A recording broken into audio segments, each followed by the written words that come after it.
In today's video, we're going to be talking about Google Photos Quick Edits feature.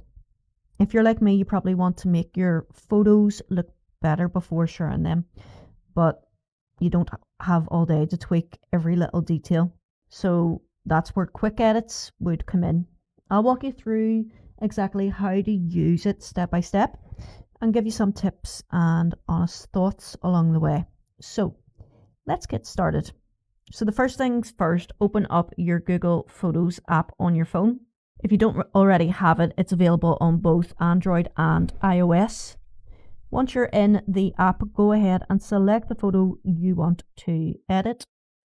So I'm going to select this photo. And then once you've picked the photo, tap on the share icon, which is this first option here in the bottom left. So right before you send your photo off to whoever or wherever, Google Photos will pop up this quick edit feature, as you can see here. It's one simple click option and it'll automatically make adjustments to your photo to make it look better. So it usually tweaks the brightness, contrast, and maybe even a crop. Now, just to be totally honest, this is where things get interesting. The idea is great, but the AI doesn't always get it perfect.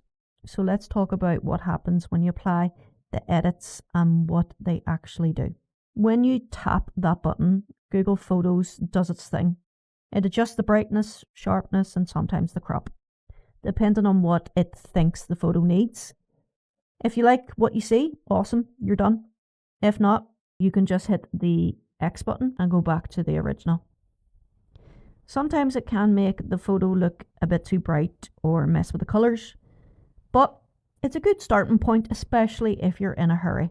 Now here's the cool part: if you don't love the way the edits look, you can still make manual adjustments. So you can go back into the editing screen and play around with things like brightness, contrast, or even crop the image yourself to fit whatever you need. The key here is flexibility. The quick edits are just a quick boost, but you've still got full control if you want. I love that they give you this option to customize, because as great as AI can be, it's still not always spot on for every single photo. Once you're happy with the way your photo looks, whether you've just used quick edits or made some manual adjustments, you can go ahead and tap share again. So I'm going to hit share and I'm going to share it to here.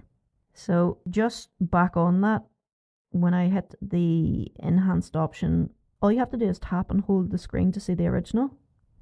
And you can compare easily which one is more better. In the settings cog icon in the top, you can turn off this feature just by tapping this button. And that's basically it.